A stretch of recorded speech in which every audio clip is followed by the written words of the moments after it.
Hello friends! I am in a reading slump. So the concept for today's reading vlog is dye my hair ginger with some leftover overtone that I got. I'm not a fan of overtone. I dyed my hair purple with it. It seems expensive and like it really changes the texture of my hair. I think if you have like curly coarse hair to begin with, like my best friend who loves this stuff, it is conditioning, but I had very fine smooth, healthy hair to begin with, and this I did find damaged it a little bit. But whatever, we have it, we paid for it, it's fucking expensive. So I'm gonna dye my hair ginger and, in an attempt to get out of the reading slump, read about our favorite fiery redhead, my favorite fiery redhead, Alana the Lioness. I might listen to the audiobooks as well, and I wanna crochet a little bit, like just do something creative and fun and get motivated to read again, because right now I keep picking things up and I'm like, yeah, I enjoy this while I'm reading it, and then it's time to go to bed and I put it down and then I have no motivation to pick it back up again. Listening Library presents Alana, The First Adventure by Tamara Pierce. 1. Twins. That is my decision. Do not discuss it with the man at the desk.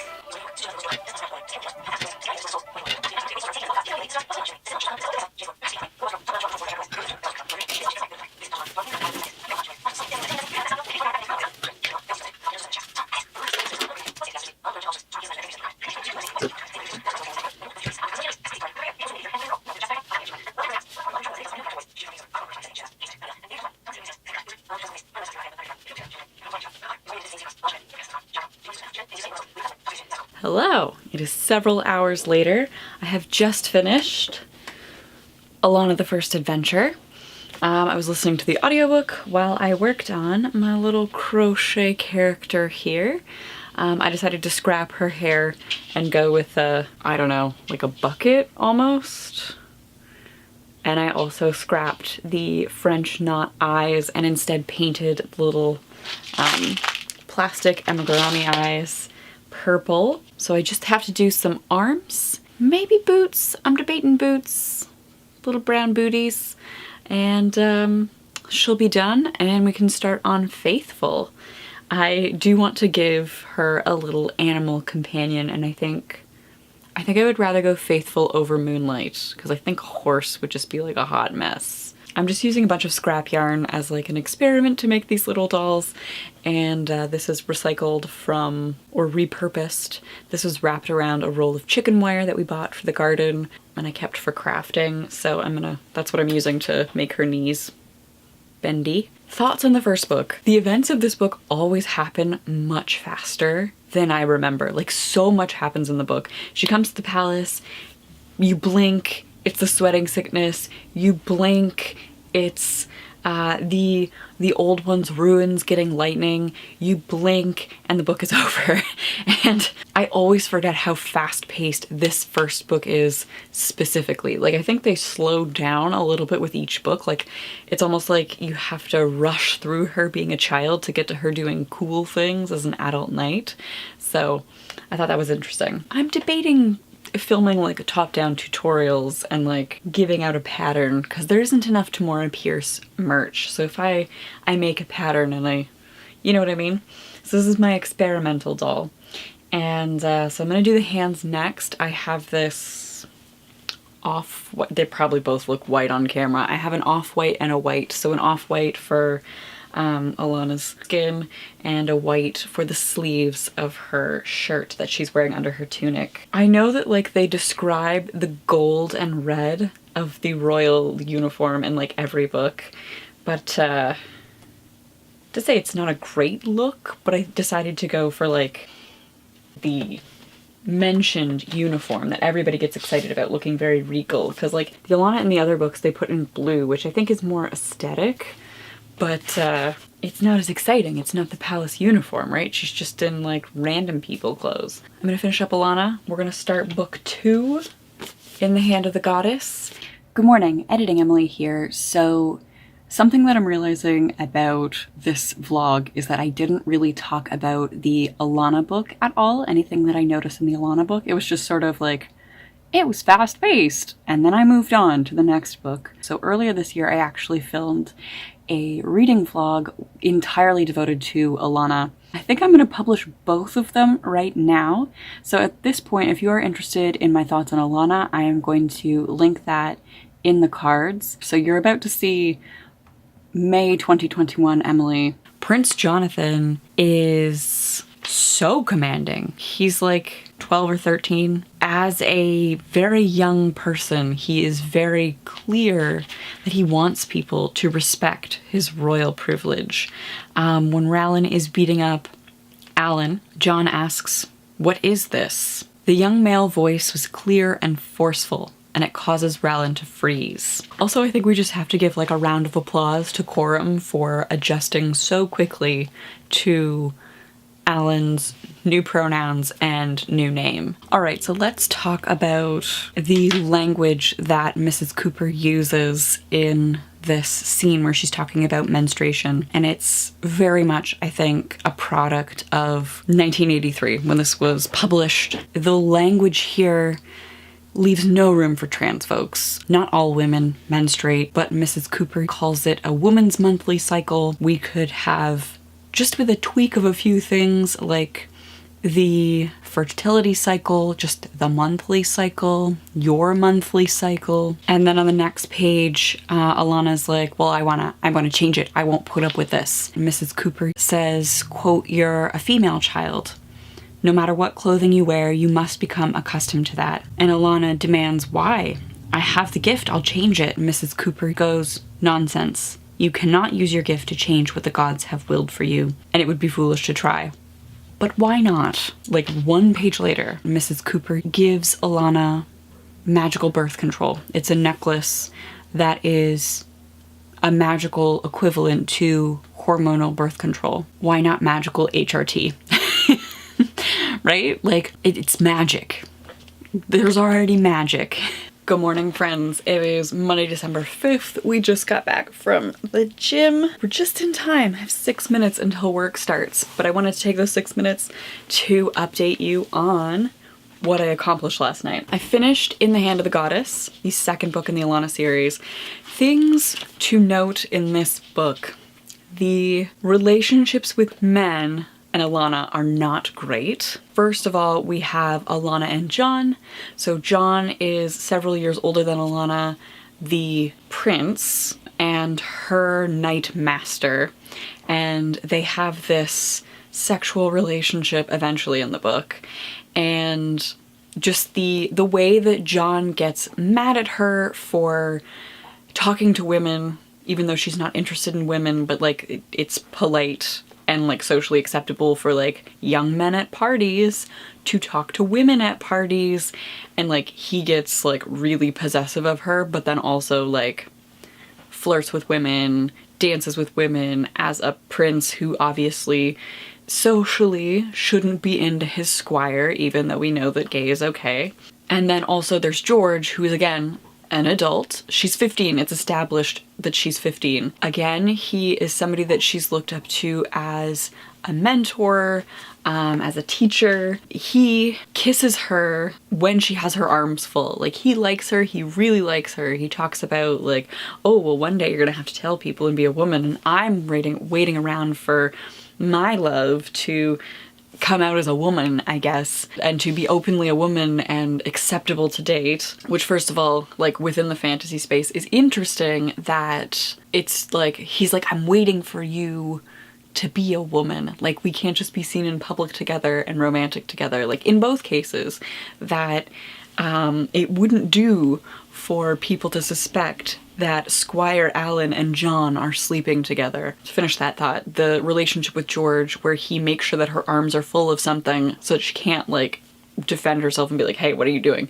And he kisses her. That I found like more disturbing. And I think these relationships are odd and I don't like them. I'm more critical of that now as an adult than I was as a kid. As a kid, I didn't have a concept of that like power imbalance. So that's something that I'm noticing this time, is that neither man is really an appropriate match for 15-year-old Alana.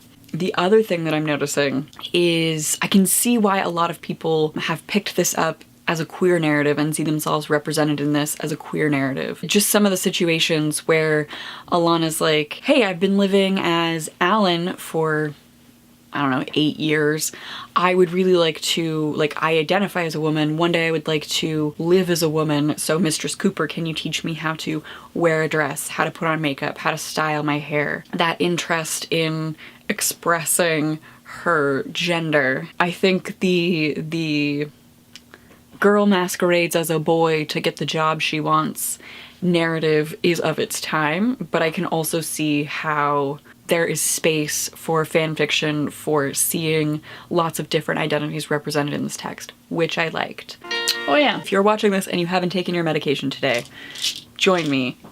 Let us take our medication. If I forget to take this, I end up the biggest space cadet with like the worst migraines and nausea, so taking our drugs.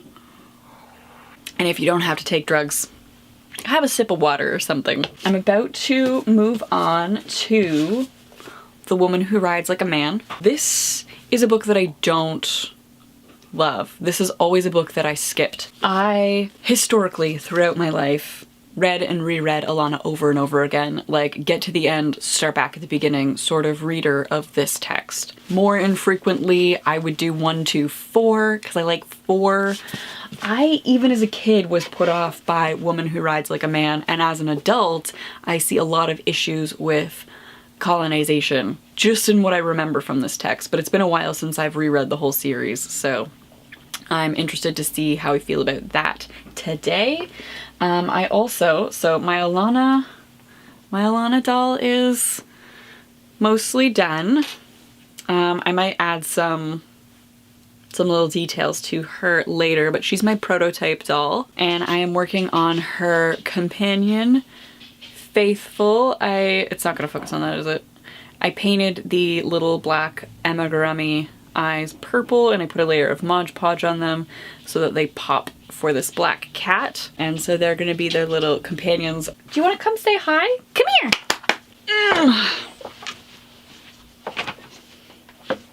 This is Bowie. We adopted him. He's made our lives slightly nightmarish. Corgi cattle dog, cross, not a great combination. Do not recommend this breed. Do we? No. And he is the adopted dog reason that has, I'm gonna say, utterly destroyed my life for the past 3 months, but yeah, you're a tiny demon. Yes. But we're gonna keep him unless he bites my hand and breaks skin the way he has. So he's very reactive to noise, and the one day I was using garden shears, and like the little like snick, scissors are fine, garden shears not fine. The little snick of the garden shears caused him to book it across the yard and then attack my hands with a ferocity that would have resulted in me probably having like reconstructive surgery on my hands. As is, he fucked up a pair of like thick leather gloves that I was thankfully wearing, and like he's bitten through material and like severely bruised us. He's bitten hands and like just little punctures. So our hard line for him, we're gonna work with him, we're gonna train, we're gonna keep going, but our hard line is if he ever reacts in such a way that either of us has to get stitches. Basically, we have to see a medical person to deal with, because I feel like personally I don't know that I could get over that. Maybe I could. Maybe he'll react to something one day, and at that point it'll be like too ingrained in our lives and we'll be like, yeah, okay, we'll work with this. But at this moment, 3 months in, our line where we've agreed like we will rehome him is if he seriously damages either one of us, because right now he's only mildly damaged either of us. So that's been getting a dog. I'm not gonna blame you for the reading slump, Bowie, but I'm gonna blame him for the reading slump. I've talked 5 minutes into the workday, so I'm gonna turn this off. Good morning. So last night I started reading Woman Who Rides Like a Man. I feel like I know why I didn't read this one as a kid a lot. It's a little more political. There's like Jonathan being a dick. Like, he's a big dick. Very unacceptable behavior. It's more interesting in terms of like Bajir Tortal politics, but I can also see why that wouldn't appeal to a 10-year-old, right? Which is when I first read this series, I was like 9 or 10. I also feel like there's a lot more like point of views that aren't Alana that we get in this book. And that was also a little bit of a turnoff. Like, I didn't care about George and the Claw, which, like, I've hit, like, the last hour of this book. And Alana has gone off to the desert because it's winter in Tortal and she doesn't like being cold. And we're just left with George and the Claw, who is, of course, the disgraced Rowland of Malvin. George is just this gross old pervert who's like, hello, 15-year-old, let me kiss you when your hands are full. I do think that John is definitely still problematic. Like, I hate how entitled he is, and like he fully expects like Alana, like he doesn't understand Alana, which I feel like is weird. You would think that after years of them working together, of like knowing how hard Alana worked to like disguise herself and be, you know, a knight, he's also like very much rebelling.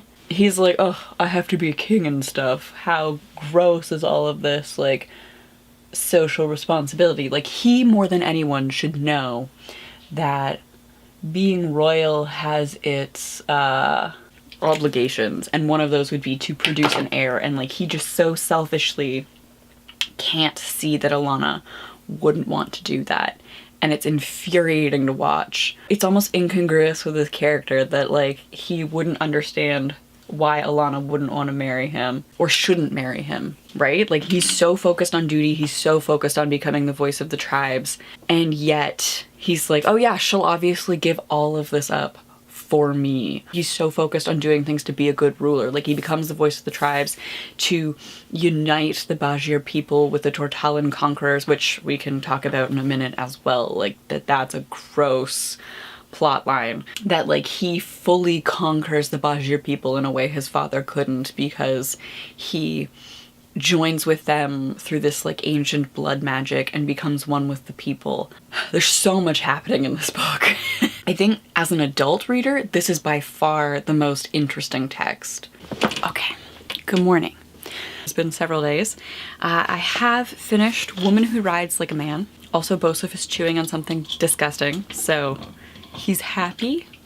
We're gonna leave him, but you may get background crunching of dead animal. This is an odd book, and I can see why I skipped it as a child. What we're supposed to get from this is Alana becomes a shaman of a tribe and becomes more comfortable with using her magic. So all along she sort of felt like magic is scary, like it's too much, like it's unnatural, it's not fair, and so she always sort of has this idea that magic is cheating, that it's scary, that you shouldn't do it.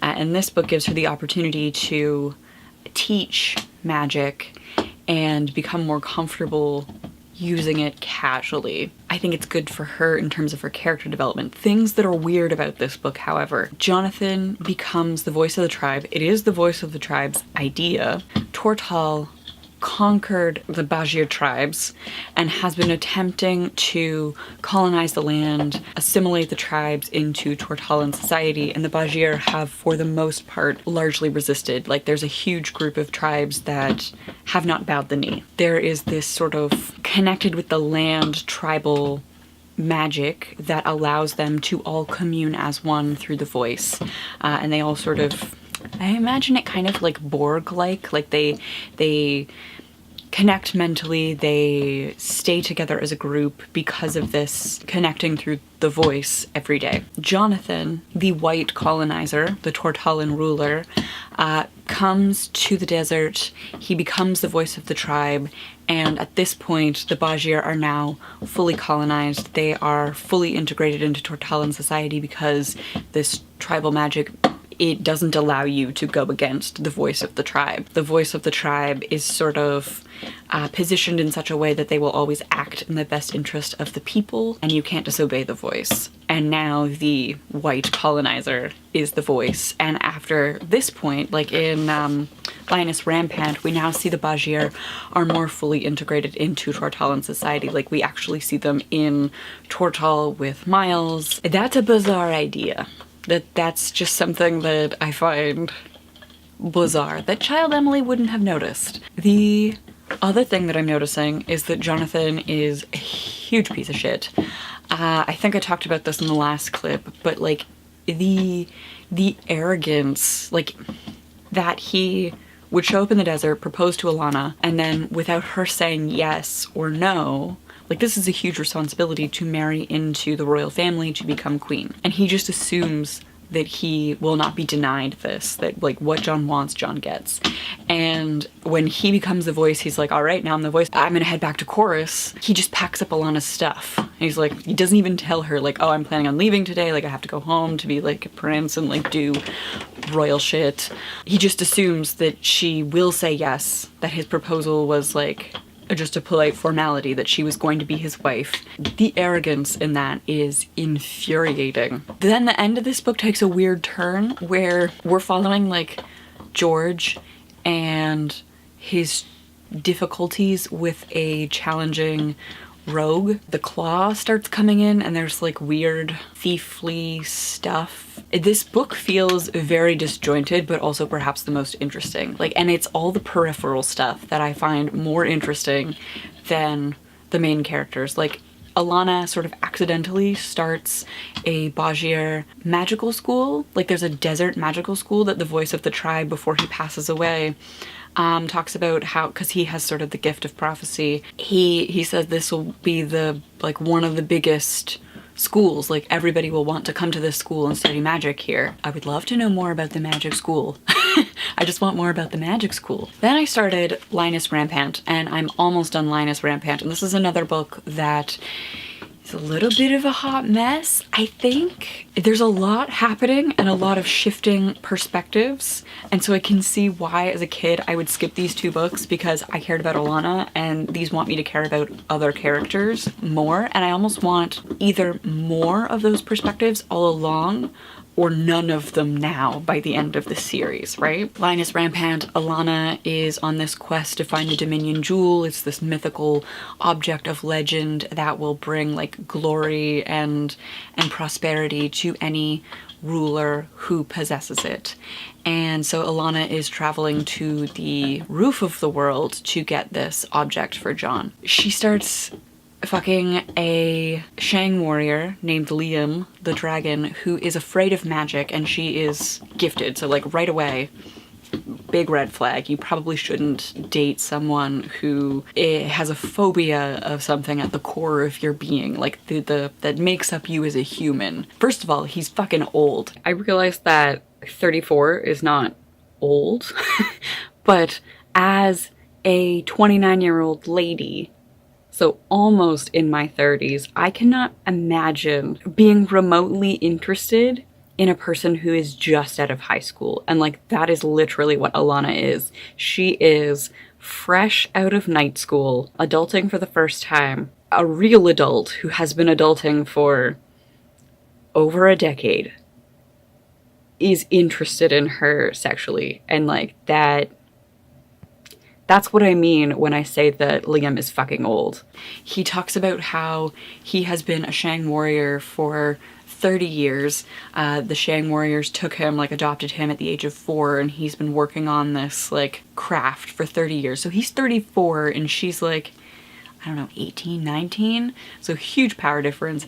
And then he's super patronizing. He calls her kitten. At several points, older men in Alanna's life, whenever she's crying, like pull out a handkerchief and put it to her nose and tell her to blow, and she does it like a child.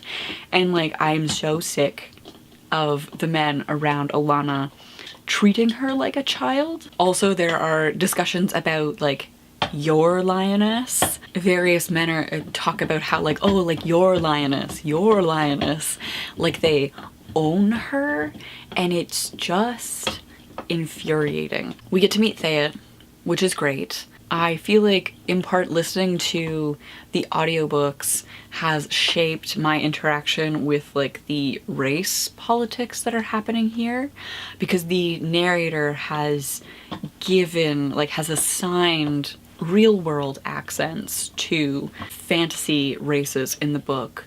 I feel like I hadn't read Cait as a person of color until I heard the narrator give her an accent. I mean, that's probably just my bad as a child, like assuming that like the default is white, because unless somebody is explicitly named as a person of color in literature, especially of this era, the default is white. And we see a deliberate correction of that in YA now, especially with folks like Becky Abertali and Julie Murphy. Those authors stand out as being good at not using white as a default. Like they will very clearly tell you, oh, like the white boy at the desk behind me and the black boy at the desk beside me, right? Like they will, it's not just people of color who are marked as having race. Very much hearing the accents of the different characters has highlighted who is white, who I'm supposed to read as white, and who is a person of color. The implications of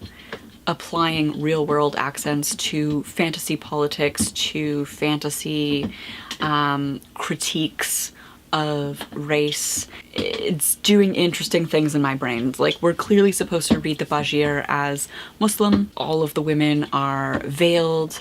There's some stereotypes around like veiling and agency. And I will say that I think it's interesting that the women in this book are like, no, I like wearing my veil. It's for me. It's not a patriarchal thing, and they continue to wear them when Alana's like, you should take the veil off, it's a sign of oppression. Like, I do think the Bajir women stay true to who they are, to their beliefs, and continue to wear a veil because they feel it empowers them to move within the tribe, to move within their society. I think that is sort of before its time. Okay, going back to Lioness, there are a lot of indigenous tribes that have land magic that are just sort of like skirted around and then we never see it again. I can't remember the name of the tribe because it comes up so quickly, but at the like base of the mountain, a tribe is there at the inn as well, sheltering from the big storm. And they read Alana's fortune, and she looks at, because she has this stone that reveals magic, and she sort of looks at the magic that's being done when their fortunes are being told.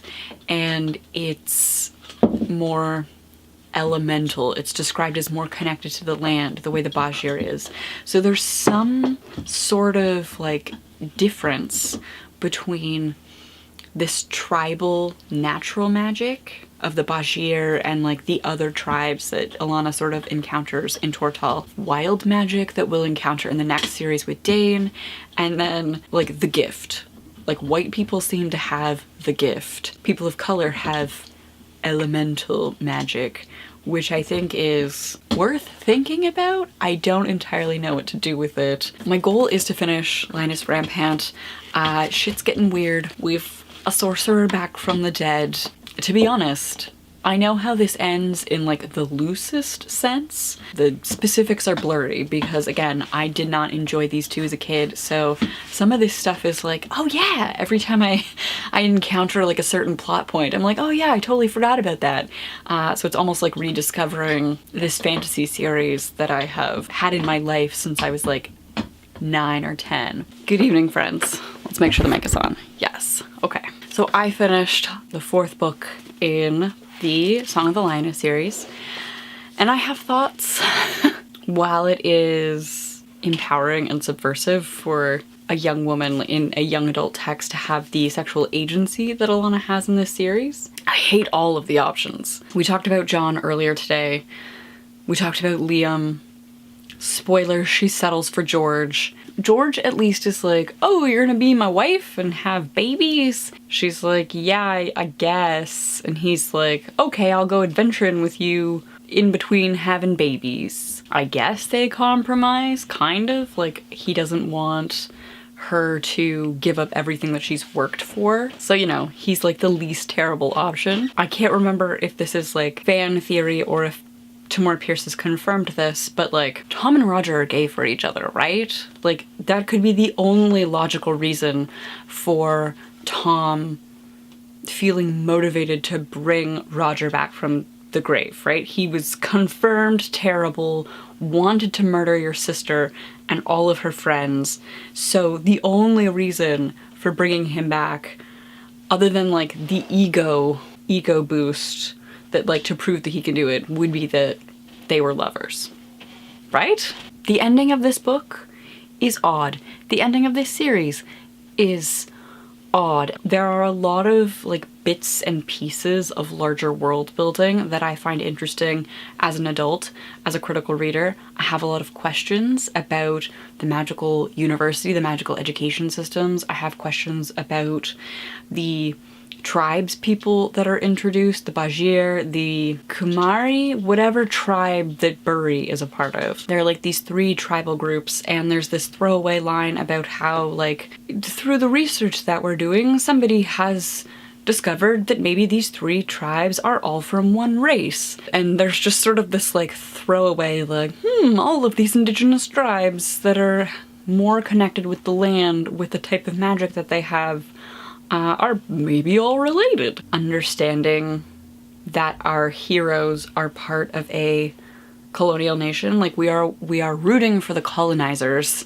in this book. It's sort of positioned as a great thing that Alana becomes the shaman of the Bashir tribes, sort of facilitates a connection between Tortal and the Bashir tribes, and John becoming the voice is a good thing. As an adult looking at this, we're rooting for the colonizers. We are on the side of the colonizers. Editing Emily here, realizing that I never showed you Faithful. I finished Faithful. Look how cute he is. He's got little arms and a little tail. Black is not a great color for showing up all the details, but he turned out okay. Like a tweak that I would make to the pattern is to make his ears more pointed instead of rounded, so I have to work on that. But I think overall I'm happy with how they turned out as a pair. Let me show you them together. There we go, we have Alana and Faithful as a pair. So yeah, overall, a fun reread. I feel like there's definitely a lot to work with, a lot to unpack. I definitely want to do that work, and I feel like maybe put together a more thought out discussion video at some point. But ultimately, I started this video because I was in a huge reading slump and I just couldn't finish anything that I started. Has that changed anything? I don't know. I'm very tempted just to keep going with the next Tamora Pierce book because, again, the Immortal series, it's another old favorite, a sort of comfort read. 2021 is coming to an end. It's been a hard year. Yeah, I don't know if I'm ready to invest in more characters, so we'll see how the rest of this year goes. Let me know your thoughts on the Alana books in the comments down below. Before we go, we have to thank my patrons who make videos like this possible. Patrons tip me for the work that I do on this channel so that you folks can have it for free. If you are interested in learning more about the Patreon page, links are always in the description box down below. Thank you so much for watching. I hope you are doing well, that you're staying safe, and I will see you soon. Bye!